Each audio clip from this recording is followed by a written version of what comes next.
Hey, what's up guys? Welcome back once again। दोस्तों, आज की हमारी कहानी जिंदगी के एक ऐसे सच से रूबरू कराती है जो यकीनन कभी न कभी हम सभी की जिंदगी में एक बुरे सपने की तरह दस्तक देगा। लेकिन हम उसका किस अंदाज में सामना करेंगे, इसका जवाब आपको हमारी इस वीडियो में मालूम पड़ेगा। कहानी की शुरुआत साउथ कोरिया के सियोल शहर से जंग वॉन के साथ होती है, जो एक शहर में छोटा सा फोटो स्टूडियो चलाया करता है। वो आज सुबह सुबह उठकर अस्पताल की तरफ निकलता है, जहां उसके सामने एक बीमार बच्चा बैठा था। जंग उस बच्चे को देखकर मुस्कुराता है और अपने साथ साथ उसे भी हंसाने की कोशिश करता है। अब अस्पताल से चेकअप के बाद सीधे वो अपने स्कूल के प्लेग्राउंड पहुंचता है।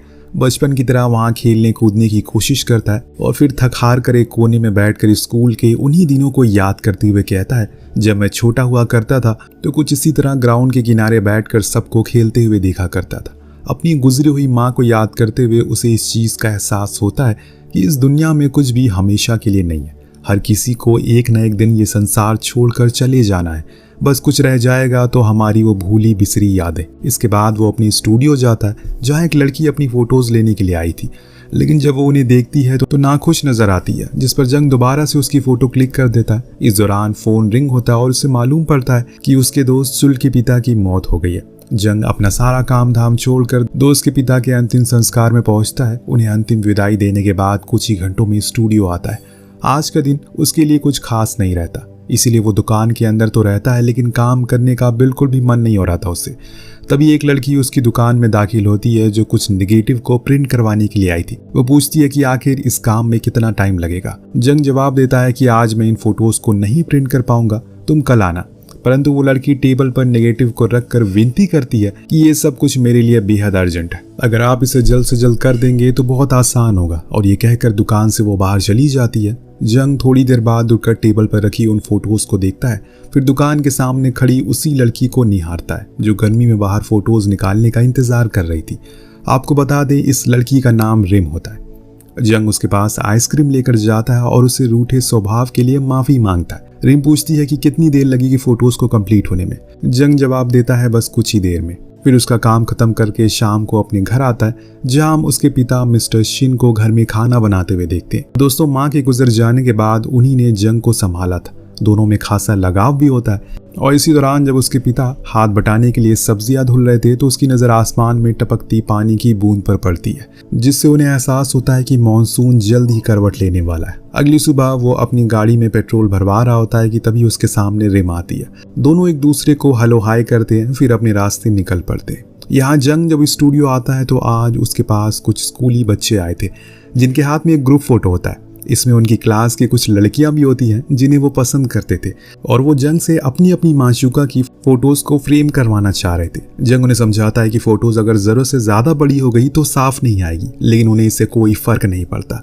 हैरत की बात यह थी कि जिन लड़कियों की ये फोटोज अपने दिल के करीब रखने के लिए आए थे, इन्होंने अभी उससे बात तक नहीं की, लेकिन ये एक दूसरे से ऐसे लड़ रहे थे मानो ये उनकी धर्म पत्नियां हों। अब जंग उनके बीच का झगड़ा सुलझाता है और फोटोज लेने के लिए अगले दिन 6 बजे बुलाता है। आज किसी और काम से आई रिम उन्हें ये झगड़ते हुए देखकर जंग से इसके पीछे की वजह पूछती है, तो वो कहता है कि वही लड़कियों का चक्कर, बच्चे क्या बड़े भी परेशान है, यही तो विधि का विधान है।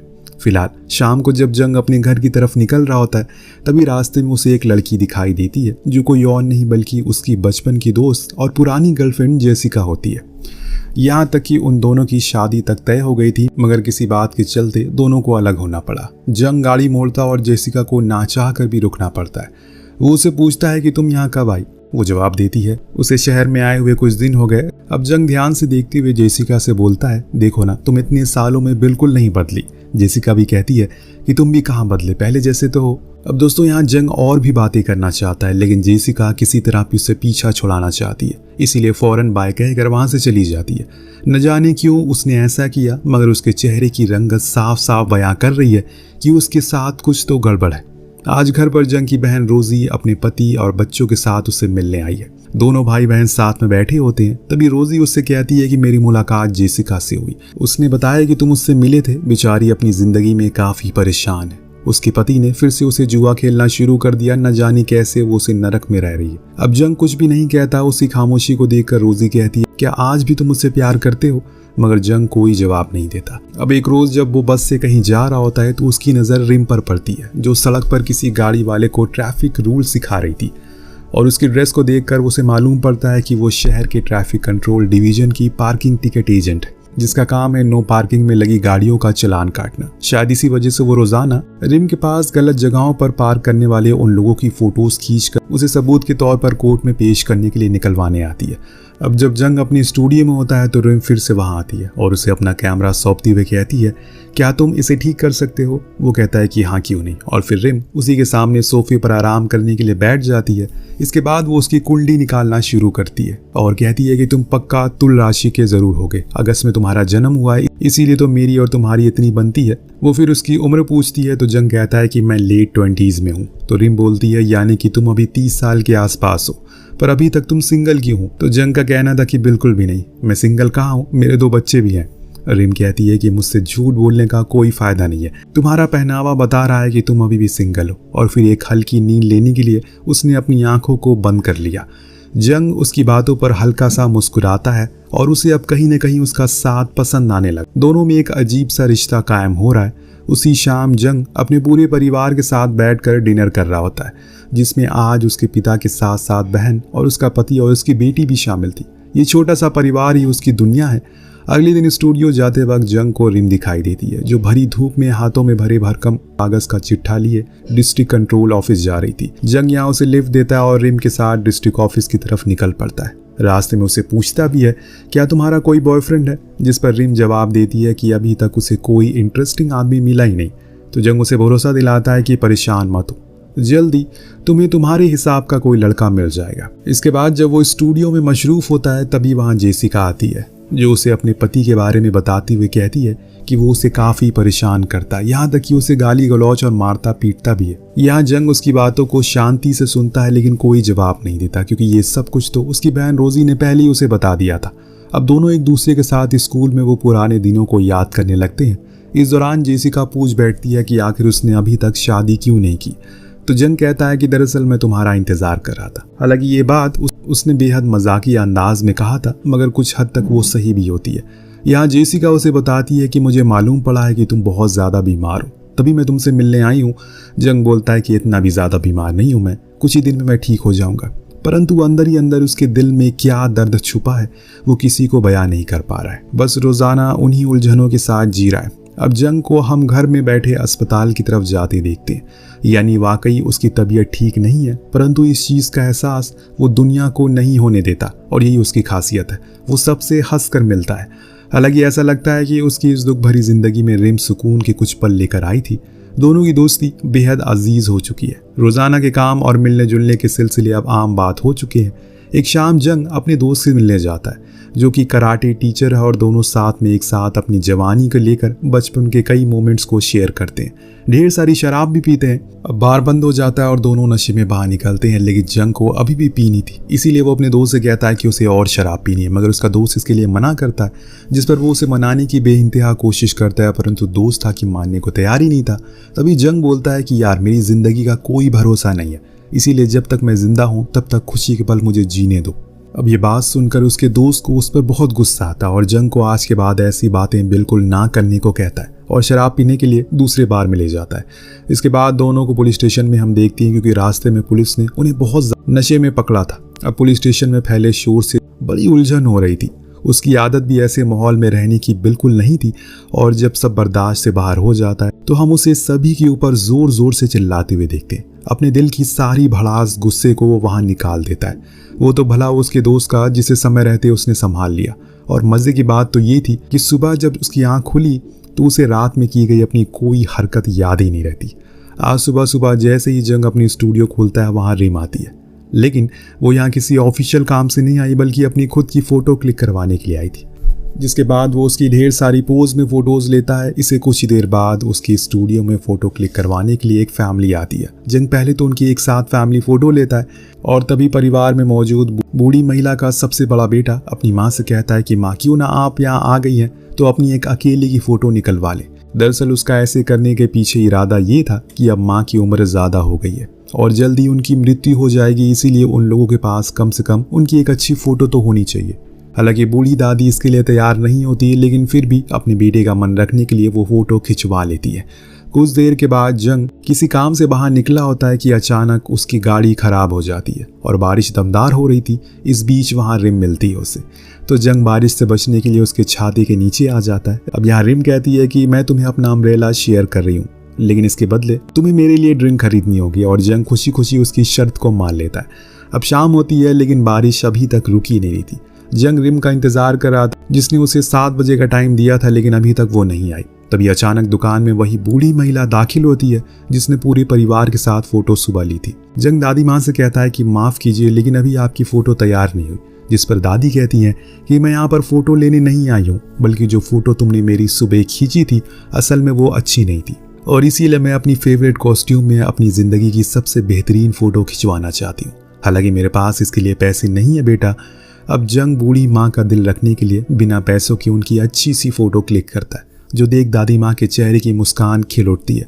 वेल दोस्तों, ये कहानी का सबसे अच्छा मोमेंट होता है, जो दिखाता है कि अपने अंदर की इच्छाओं को कभी मानना नहीं चाहिए, चाहे आप किसी भी उम्र के क्यों ना हो। वेल उनके जाने के बाद जंग कुछ देर और रिम का इंतजार कर, लेकिन जब वो नहीं आती तो दुकान बंद करके वो घर वापस चला जाता है। और अगले दिन हम उसे अपने बचपन के पुराने दोस्त के साथ देखते हैं, जो काफी लंबे समय के बाद एक दूसरे से मिल रहे थे और खूब हंसी मजाक करते हैं। जंग उनके साथ एक ग्रुप फोटो भी लेता है। हालांकि उसे मालूम था कि वो इस दुनिया में ज्यादा दिन का मेहमान नहीं है, लेकिन जितने भी दिन उसकी झोली में बचे हैं उसे दुख में बिताने से अच्छा है कि खुलकर जीना चाहिए। शायद इसीलिए टीवी के रिमोट से चैनल चेंज करने के लिए कहते हैं तो वो उन्हें खुद ही रिमोट चलाना सिखाता है, और इसके लिए बाकायदा पेपर पर इंस्ट्रक्शन भी लिखता है ताकि उसकी गैर मौजूदगी में वो किसी भी तरह परेशान ना हो। वहीं दूसरी तरफ अब जंग और रिम की दोस्ती में काफी गहराई हो गई है। रिम उस दिन की बाकी रह गई पार्टी को पूरी करने के लिए आज फिर से उसके पास आती है और दोनों साथ में ड्रिंक करते हैं, एक दूसरे को बेहतर और जानने की कोशिश करते हैं। बाहर मजे करने के लिए रोलर कोस्टर की सवारी भी करते हैं। फिर जंग उसे अपने स्कूल लेकर जाता है, जहां वो लोग साथ खेलते हैं, आइसक्रीम का लुत्फ उठाते हैं। उन्हें देखकर साफ साफ समझ में आ रहा था कि ये दोस्ती कहीं न कहीं अब दूसरा मोड़ ले रही है। दिन की मस्ती के बाद जब दोनों रात में घर जा रहे होते हैं तो रास्ते में जंग उसे अपनी मिलिट्री के दिनों का किस्सा सुनाते हुए बताता है, एक रोज जब अपने दोस्त के साथ कैंप में मैं सो रहा था, तभी उन्हें एक अजीब सी बदबू का एहसास होता है। अब दोनों को लग रहा था कि वो बदबू उनके शरीर से आ रही है, लेकिन कुछ ही देर में उन्हें पता चलता है कि उनके बगल में एक डेड बॉडी पड़ी है। मगर वो लाश यहाँ कैसे आई, उसके साथ क्या हुआ, ये आज तक एक राज है। ये सुनकर रिम थोड़ा सा डर जाती है और उसका हाथ पकड़कर कहती है कि अब मैं इस सुनसान रास्ते से फिर कभी नहीं आऊंगी। वेल इसके बाद सुबह होती है। हम जंग को उसके स्टूडियो में देखते हैं, जो आज अपनी जिंदगी के सबसे जरूरी कामों में से एक कर रहा है। असल में वो उन सब मशीनों की फोटो खींचकर चलाने के तौर तरीका एक पेपर में लिख रहा है। जिस तरह उसने अपने पिता के लिए टीवी रिमोट चलाने की प्रक्रिया को लिखा था, वो वही सेम चीज यहाँ भी कर रहा है, ताकि जब वो इस दुनिया से चला जाए तो उसके पिता इस वीडियो को संभाल सके। अब सारा काम खत्म करके जब वो अपने घर जाता है तो उसकी तबीयत अचानक से खराब हो जाती है। इसके कारण उसे अस्पताल में एडमिट करना पड़ता है। वही रात में रिम अभी तक जंग को भूल नहीं पा रही है। उसकी बातें, उसका हंसी मजाक, उसका ख्याल रखने का तरीका, वो सब कुछ उसके दिमाग में ऐसे गुदगुदी मचा रहा था, उसे सोने ही नहीं दे रहा था। अब यहाँ उसे एहसास हो जाता है कि वो उससे प्यार करने लगी है, लेकिन इससे पहले कि उसे दिल की तमन्ना पूरी हो जाती, रिम को मालूम पड़ता है कि उसका ट्रांसफर दूसरे शहर में हो रहा है, जो सुनकर बेचारी का दिल टूट जाता है। और ये बात बताने के लिए वो जंग के पास जाती है तो स्टूडियो को बंद पाती है। कई घंटे तक वहां पर उसका इंतजार भी करती है, लेकिन कोई नहीं आता। फिर रिम जंग के नाम का एक खत लिखकर स्टूडियो के अंदर डाल देती है। अगले दिन भी स्टूडियो नहीं खुलता दोस्तों, और काफी दिनों तक ये सिलसिला ऐसे ही चलता रहता है। रिम अभी भी जंग के हालात से बेखबर है। उसे स्टूडियो बंद होने के पीछे की असली वजह नहीं पता। फिर भी रिम एक नई उम्मीद के साथ रोजाना एक नए खत लिखकर स्टूडियो में डाल देती है। मगर जब काफी कोशिशों के बाद भी उसका कोई जवाब नहीं मिलता तो शाम में अपना मूड सही करने के लिए वो दोस्तों के साथ क्लब जाती है। लेकिन यहाँ भी रिम को जंग की कमी खल रही थी। उसका दिल अब जंग के बिना बेचैन था, और बिना बताए इस तरह गायब होने की वजह से वो गुस्से में आकर उसके स्टूडियो की खिड़की तोड़ देती है, क्योंकि आज उसका इस शहर में आखिरी दिन था और उसे बिल्कुल भी उम्मीद नहीं थी कि जाते जाते वो जंग से कुछ इस तरह अलग होगी। इस घटना के कुछ दिनों बाद हम जंग को अस्पताल से डिस्चार्ज होते हुए देखते हैं। वो आज काफी दिन बाद अपनी स्टूडियो पहुंचा है, जिसका कांच टूटा हुआ है। अब पहले तो वो खिड़की को ठीक करता और फिर एक एक करके रिम के सभी लेटर्स को पढ़ता है, जिसमें उसे समझ आता है कि रिम अब ये शहर छोड़कर चली गई है। वो उसके दोस्तों की मदद से उसका पता ढूंढ निकालता है। फिर एक कॉफी शॉप में बैठकर दूर से अपने प्यार को काफी देर तक निहारता है, परंतु उसे मिलने की हिम्मत नहीं जुटा पा रहा था। जंग अच्छे से ये बात जानता है कि उसकी जिंदगी की गाड़ी आखिरी मोड़ पर चल रही है ऐसे में किसी लड़की से अपने प्यार का इजहार करके और फिर उसे यूं अकेला छोड़कर चले जाने से बेहतर है कि वो उससे दूर ही रहे। बस इसी सच्चाई को स्वीकार करके वापस वो अपनी स्टूडियो में आ जाता है। फिर अपनी पुरानी एल्बम्स को निकाल कर अपनी जिंदगी के उन सभी पुराने दिनों को याद करता है जो उसने बिना किसी फिक्र के बिताए थे। इस एल्बम में रिम की भी फोटो होती है, साथ ही साथ वो रिम के लिए एक खत भी लिखता है। इसके बाद उस बूढ़ी महिला की तरह बैठकर अपनी भी कुछ ऐसी ही पोर्ट्रेट फोटो निकलवाता है जो कि उसकी एल्बम की आखिरी फोटो साबित होती है। और हम जंग को इसी अंतिम फोटो के साथ एक फ्रेम में मालों के साथ लटका हुआ देखते हैं, यानी कि वो अब इस दुनिया को अलविदा कह चुका है। जैसी कि उसकी इच्छा थी, उसके जाने के बाद पिता शिन स्टूडियो को संभालते हैं। ऐसे ही कई दिन बीत जाते हैं। एक रोज रिम जंग से मिलने के लिए उसके स्टूडियो पर पहुंचती है, जहां एंट्रेंस पर उसे ढेर सारी फोटोज नजर आती है। इनमें एक रिम की भी होती है। ये सभी फोटोज जंग द्वारा खींची गई थी। उसका एल्बम की यादगार तस्वीरें थी जिसे फ्रेम करवा कर यहाँ लगाया गया था। रिम अपनी तस्वीर को देखकर काफी खुश होती है और वहां से मुस्कुराते हुए जाने लगती है, जिसके अगले ही पल हमें उसके हाथों में जंग का लिखा हुआ खत मिलता है, जिसे वो अपने लफ्जों में सुना रहा था। और इस खत में वो अपने प्यार का जिक्र करते हुए रिम से कहता है कि मुझे हमेशा से पता था कि प्यार का एहसास तस्वीरों की तरह धीरे धीरे धुंधला सा हो जाता है, लेकिन तुम हमेशा मेरे दिल में रहोगी, क्योंकि मेरी जिंदगी के अंतिम समय में तुम साथ खड़ी रही।